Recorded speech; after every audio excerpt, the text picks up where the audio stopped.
ভাই আমরা ভারতের বিরুদ্ধে না, আমরা ভারতীয় আগ্রাসনের বিরুদ্ধে।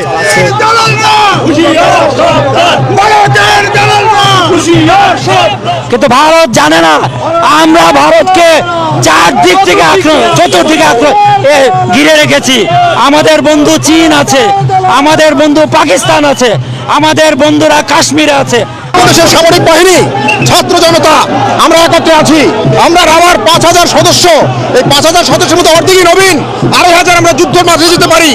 আর এর সাথে যদি 30 লাখ ছাত্র জনতা যোগ হয় তাহলে ভারত তো দূরের কথা, আমেরিকা আমাদের সাথে টিকবে না ইনশাআল্লাহ।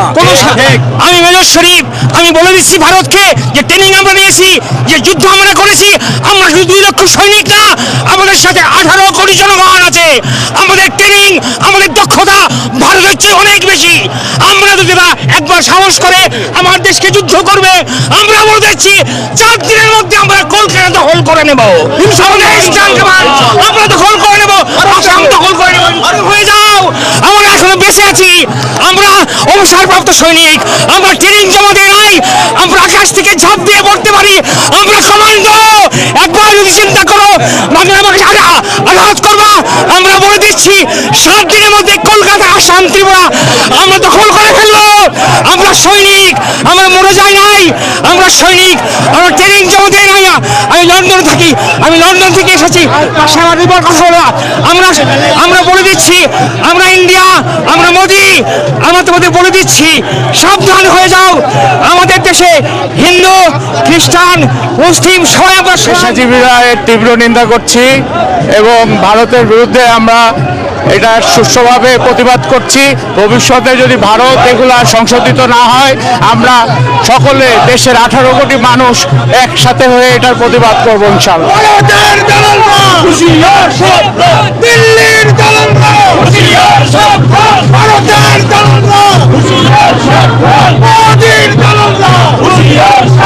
ভারত আমাদেরকে উত্তেজিত করার জন্য এটা করছে।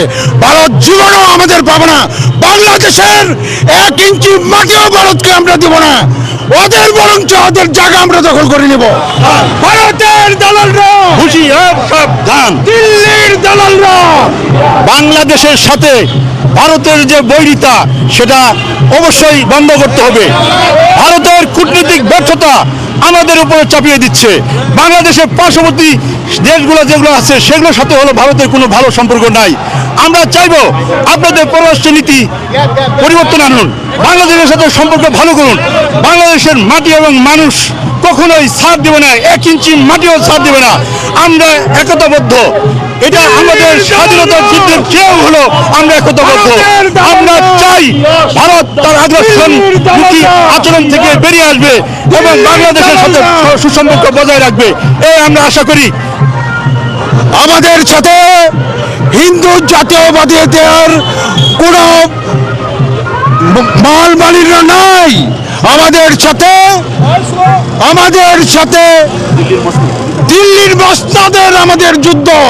দিল্লির যে সন্ত্রাসী গ্রুপ বাংলাদেশকে অশান্তি করার জন্য তারা উঠে পড়ে লাগিয়েছে, হিন্দুদের সাথে আমাদের কোনো নাই।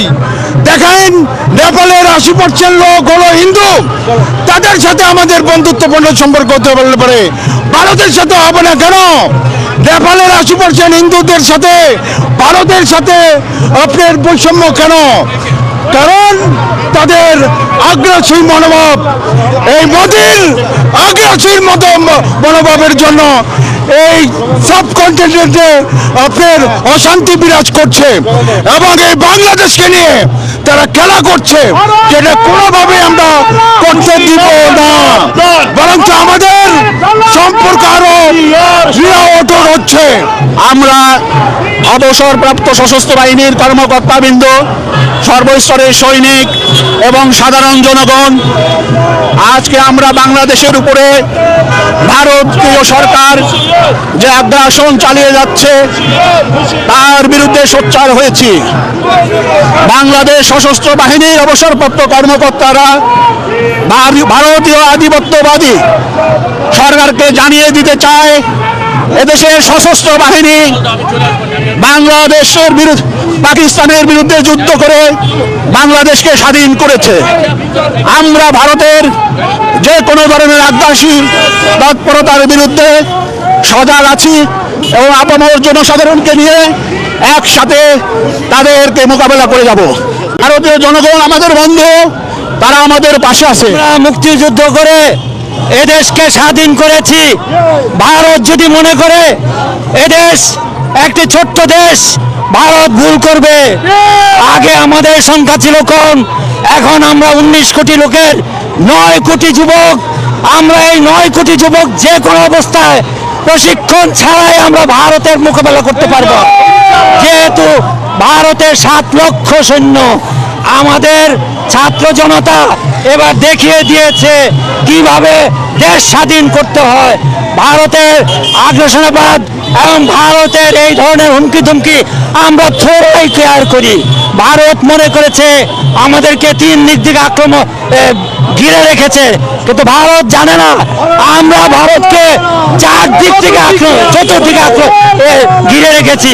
আমাদের বন্ধু চীন আছে, আমাদের বন্ধু পাকিস্তান আছে, আমাদের বন্ধুরা কাশ্মীরে আছে, আমাদের বন্ধুরা সেই মায়ানমারে আছে। আমরা যে কোনো অবস্থায় যে কোনো পরিস্থিতিতে ভারতের মোকাবেলা করার মতো শক্তি সাহস রাখি। আমরা সামরিক বাহিনীর অবসরপ্রাপ্ত অফিসাররা আজকে মিলিত হয়েছি ভারতের আগ্রাসনমূলক মন্তব্যের বিরুদ্ধে। আমরা এখানে রাজপথে নেমেছি। প্রথম কথা হচ্ছে, ভারত আমাদের প্রতিবেশী রাষ্ট্র হিসেবে তাদেরকে থাকতে হবে। কখনোই আমাদের অভ্যন্তরীণ কোনো বিষয়ে তারা যেন না গলায়, সেজন্য আমরা এখানে একত্রিত হয়েছি। সার্বভৌমত্বের প্রসঙ্গে আমরা দল, মত, জাতি, ধর্ম নির্বিশেষে সবাই একযোগে আওয়াজ তুলছি যে সবাই আমরা ভারতের বিরুদ্ধে না, আমরা ভারতীয় আগ্রাসনের বিরুদ্ধে। এখানে যে কোনো দল, ধর্ম, বর্ণ নির্বিশেষে আমরা এখানে এসেছি শুধুমাত্র ভারতীয় আগ্রাসনের বিরুদ্ধে কথা বলার জন্য। ধন্যবাদ লেফটেন্যান্ট ইফতেখার। বলতে চাচ্ছি, আমরা ভারতের কোনো আজ্ঞাবহ দেশ নয়, আমরা স্বাধীন সার্বভৌমত্ব দেশ। আমাদের স্বাধীন সার্বভৌম রক্ষা করার জন্য আমাদের যা যা প্রয়োজনীয় তা আমরা সশস্ত্র বাহিনী অবসরপ্রাপ্ত হিসাবে সব কিছু করতে রাজি। কারণ ভারতের আজ্ঞাবহ হিসাবে আমরা কোনো কাজ করতে রাজি নই। তারা যা বলবে তাই আমরা মেনে নিব, এটা আমাদের স্বাধীন দেশের জন্য মোটেই কাম্য নয়। আমরা চাই ভারত আমাদের পাশাপাশি রাষ্ট্র, তারা তাদের এই নীতি থেকে বেরিয়ে পারস্পরিকভাবে সম্প্রীতি বজায় রেখে আমাদের সাথে কাজ করুক, এটাই আমরা চাই। বিভিন্ন রাজনৈতিক নেতৃবৃন্দ বাংলাদেশ নিয়ে যে সমস্ত কথাবার্তা বলেছে, সেগুলো কোনোভাবেই বাংলাদেশ স্বাধীন একটি সার্বভৌম দেশের সাথে রাজনৈতিক নেতাদের এই সব বক্তব্য যায় না। বাংলাদেশ একটি স্বাধীন দেশ এবং বাংলাদেশ তার 54 বছর বয়স হয়ে গেছে প্রায়। সেই দেশের সাথে প্রতিবেশী দেশ ভারত একটি বড় রাজনৈতিক দেশ, গণতান্ত্রিক দেশ। সুতরাং তারা আমাদের সাথে কিভাবে কি কথা বলবে, এটা তাদেরকে আমাদের শিখে দেওয়ার কিছু নাই। কিন্তু আমরা দেখতে পাচ্ছি যে পতিত হাসিনা সরকারের পলায়নের পরে ভারত যেন অনেকটা মাথা খারাপ হয়ে গেছে। আমাদের সম্বন্ধে মিথ্যাচার প্রপাগান্ডা মেশিন অনবরত চালিয়ে যাচ্ছে। আমাদের কনসুলের অফিস, আমাদের জাতীয় পতাকাকে অবমাননা করা হচ্ছে এবং তাদের নেতৃবৃন্দ বাংলাদেশ সম্বন্ধে কুরুচিপূর্ণ বক্তব্য রাখছে। সুতরাং এগুলোর তীব্র প্রতিবাদ আমরা জানাই। আমরা আজকে জাতীয় ঐক্যের ডাক দিয়েছি এই জন্যই যে সমগ্র বাংলাদেশের সকল মানুষ দল মত নির্বিশেষে আমরা এক হয়েছি।